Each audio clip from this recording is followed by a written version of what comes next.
안녕하세요 여러분, 범우도서관 사서 정호경입니다. 오늘은 책 읽어주는 사서 38번째 시간입니다. 제가 오늘 소개해드릴 책은 북스토리 출판사에서 출간된 봉봉 작가님의 단독주택의 진심입니다 입니다. 여러분들은 어떤 공간에서 살고 계신가요? 아파트에 사는 분들도 주택에 사는 분들도 계실 텐데요. 간혹 층간소음으로 인해 크고 작은 사건들이 발생했다는 기사나 뉴스를 보신 적이 있으실 겁니다. 그만큼 거주하는 공간에서의 소음공해는 타인을 공격할 만큼 삶의 질을 현저히 떨어뜨리는 심각한 문제입니다. 오늘 소개해드린 책의 작가님 부부도 이와 관련된 여러 고민을 하셨습니다. 신혼 시절 전세대출로 마련한 아늑한 아파트를 시작으로 층간소음이 심했던 세 번째 아파트에서의 생활과 치솟는 전세 대란을 겪으며 아파트 전세값으로 살 수 있는 홀가분한 주택도 있지 않을까 하는 생각의 전환을 가지게 되셨답니다. 그 질문을 필두로 결혼 전부터 로망이던 단독주택 구입을 위해 본격적으로 집과 동네를 보러 다니셨고 마침내 인천 동구 배다리 지역 구도심 단독주택을 구입하고 전면 리모델링 후 4년 가까이 거주 중이라고 합니다. 어느 날 지인으로부터 단독주택으로의 이사에 대한 진지한 조언을 의뢰받고 본인들처럼 단독주택 살이를 계획하는 이들에게 부부가 겪은 경험들이 도움이 되지 않을까 하고 글을 쓰시게 되셨답니다. 이렇게 소중한 보금자리의 선택에 있어 많은 도움이 될 봉봉 부부의 유머러스하고 리얼한 에세이 단독주택의 진심입니다의 본문 속 내용을 부분적으로 소개해 드리겠습니다. 우리가 인천의 구도심으로 이사한 것은 정말 현실적인 이유, 바로 돈 때문이었다. 아내와 나는 결혼 준비 때부터 주택을 찾았다. 1층 상가, 2층 주택, 일명 주상복합. 이것이 나와 아내의 로망이었다. 커피를 좋아하는 아내는 1층에서 카페를 하고 2층은 주거생활 공간으로 쓴다면 모든 게 행복할 것만 같았다. 부동산에서 보여준 학교 앞 2층 집은 우리가 찾던 그런 집이었다. 평수는 작았지만 2층이라서 리모델링하면 딱 맞을 크기. 또 바로 앞이 초등학교라 집 앞으로 높은 건물이 들어올 가능성도 없었다. 골목길 안쪽 집이 아니라 일방도로를 끼고 있어 하루 종일 햇볕도 잘 들 것 같았다. 무엇보다 구도심 주택의 가장 큰 골칫거리인 주차 문제도 집 앞에 공영 주차장이 있어서 한시름 놓을 수 있었다. 주차하는 차들이 많지 않은지 다행히 주차장엔 늘 한두 자리가 비어 있었다. 구도심의 한적한 동네라 생각지도 못했던 이런 장점이 있었다. 이사갈 집을 계약했는데 이사 날짜가 맞지 않았다. 우리가 살던 전셋집은 10월 중순에 빼줘야 하는데 우리가 들어갈 집 리모델링은 11월 중순에나 끝날 예정이었다.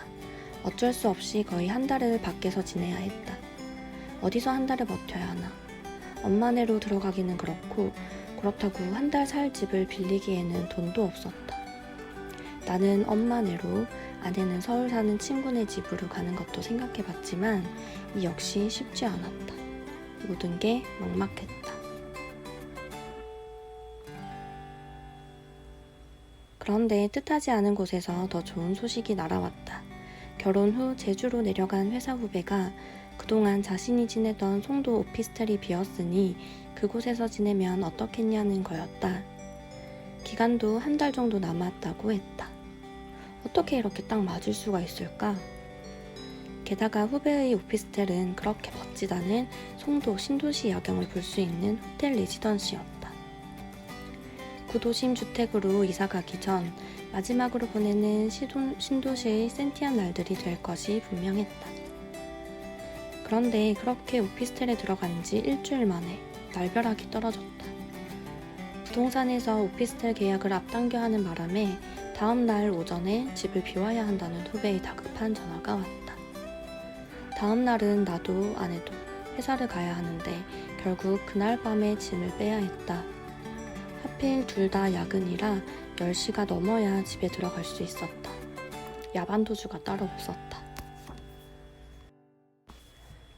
리모델링은 리멤버링이다. 추억이 있는 동네에 다시 와 살아보니 이 말이 이해가 된다. 내가 지금 사는 동네에 대한 기억이 있었기 때문에 여기 사는 것이 어쩌면 더 좋았을 수도 있다. 다행인지 불행인지 개발이란 풍파에서 비껴나 있는 이곳엔 아직 그때 흔적들이 남아있다. 그 흔적이 붙들고 있는 기억이 있어서 사는 것이 나는 덜 퍽퍽하다. 그 기억 속 공간과 추억의 가게들로 들락거릴 수 있는 것이 이곳에 사는 즐거움 중 하나다. 장소에 대한 애정은 그곳에 살면서 생기는 게 보통이다. 그것도 어느 정도 나이가 들어야 가능한 일인 듯 싶다. 우리도 이곳 구도심 단독주택으로 이사해 살면서 동네를 이해하게 되었고 그 이해 덕분에 애정도 커졌다. 집을 사는 것은 동네를 사는 것이다. 우리가 살고 있는 동네는 아파트 단지처럼 어떤 브랜드는 없지만 대신 배달이라는 독특한 이름이 있다.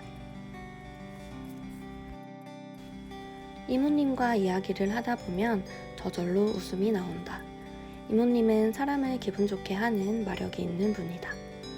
분식집 주요 고객인 초등학교 아이들과 이야기하는 걸 보면 정말 아이들을 좋아하는 분이라는 게 느껴질 때가 많다. 우리가 젊은이가 아니듯 이모님도 실제 이모뻘은 아니지만 아이들은 이모 하며 이모님을 따랐다. 구도심에 살면 최소 10년은 젊게 살 수 있는 뜻밖의 장점이 있다. 가게에는 아이들이 선물한 걸로 보이는 미술 작품들이 전시되어 있었다. 모든 게 다 있는 신도시에 없는 단 한 가지가 있다면 그것은 아마도 골목길일 것이다. 그리고 골목을 사이에 두고 서로의 일상을 들키고 사는 사람들. 좋건 싫건 서로가 서로의 일상이 되었던 지난 날들. 그리고 그 골목이 키운 아이들. 그래, 나를 키운 건 골목이었구나. 우리는 골목길 출신들이었지.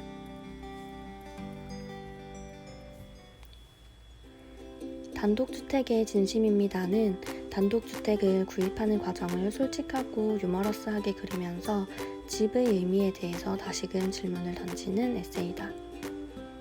아파트 가격이 천정부지로 치솟는 지금 이 책을 통해서 살고 싶은 집이 어떤 집인지 떠올려보는 시간을 가지는 건 어떨까? 이상으로 오늘 책 읽어주는 사서는 마치겠습니다. 다음 주 토요일 오후 3시에 다시 만나요. 감사합니다.